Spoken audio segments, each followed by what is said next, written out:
Now, I wanted to talk about a really good remedy if you have vein problems in your legs. But the first thing I want to talk about is what actually is the venous system and how does it differ from the arterial system? Well, veins carry blood from your legs and your fingertips back to the heart. So they're carrying the blood that is deoxygenated without oxygen. And what's unique about veins is it doesn't really have a pumping system. It only pumps with motion or movement of muscles. So if you're sedentary, if you stand a lot, then you may have more vein problems. But we have all these different arteries that go all the way down to your feet and your fingertips, and then they go into tiny little capillaries, and then the oxygen and nutrition is released into the tissues, and then it comes back up to the heart through the venous system. But you also have a venous system that's connected with your digestion, which carries the nutrients from your digestive system back up through the liver and then back to the heart. That's called the hepatic portal system. And if there's any obstruction in your liver, as in scar tissue, cirrhosis, or a fatty liver, there's going to be a problem with your veins, okay? Like a backup of pressure into the venous system. You can pretty much think about the liver like a sponge, right? So if the sponge is filled with something that's obstructing the flow of fluid through it, whether it's some scar tissue or fat, then the sponge can't work. It's not going to be able to hold the fluids. It's not going to be able to function correctly. And it's definitely going to create a backup of pressure if this sponge is connected to some plumbing. Just like if you had your water filter completely plugged up with a bunch of dirt and things, it's going to back up pressure. So in certain parts of your house, you're going to have a lack of flow, and other parts you're going to have increased flow. And when there's too much pressure in the venous system, it can create things like varicose veins. It can back up veins also in your esophagus. That's called esophageal varices, or veins in the lower rectum, which is called hemorrhoids. Or it can affect these veins in your stomach called gastric varices. So one big cause of vein problems is the liver.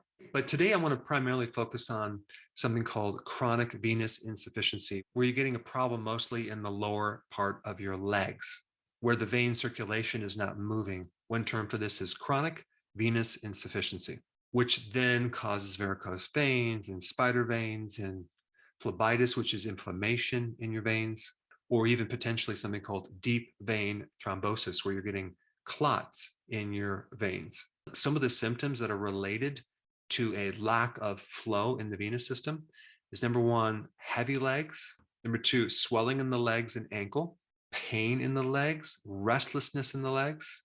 The skin is going to be affected. So the skin might look shiny, or it might give a leathery appearance.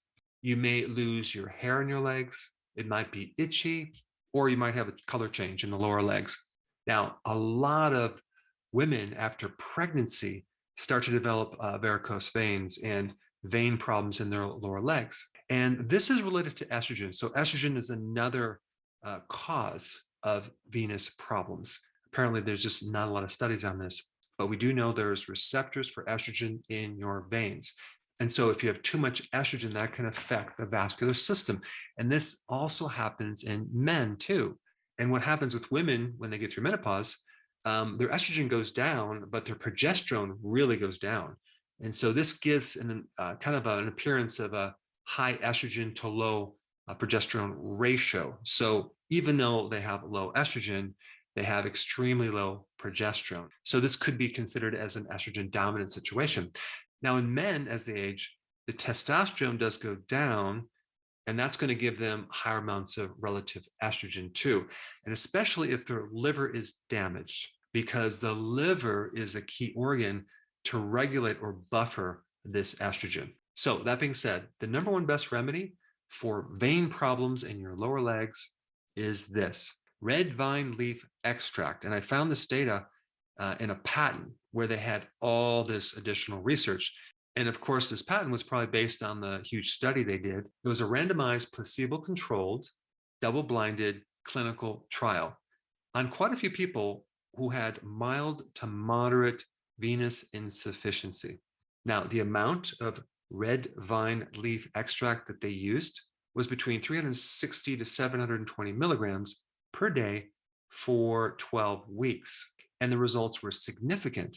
Red vine leaf is also good for an enlarged liver, an enlarged spleen, swelling in your legs, hemorrhoids, bruising, bleeding, nasal congestion, capillary thickness, and it's a great anti-inflammatory. And it also helps to balance the permeability within your capillaries. And the other thing I would recommend is to start doing the rebound exercise, simply because that's going to start increasing lymph flow and help push some of this fluid through your veins.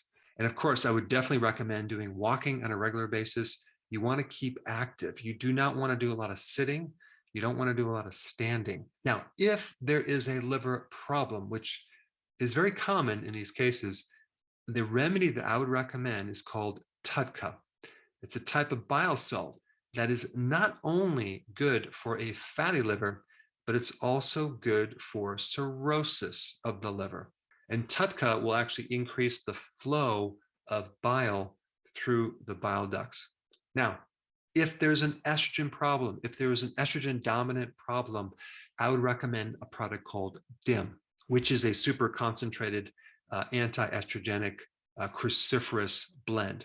Now, since we're on the topic of estrogen in the liver, if you haven't seen this video, I think this would be a really good one for you to watch next. Check it out.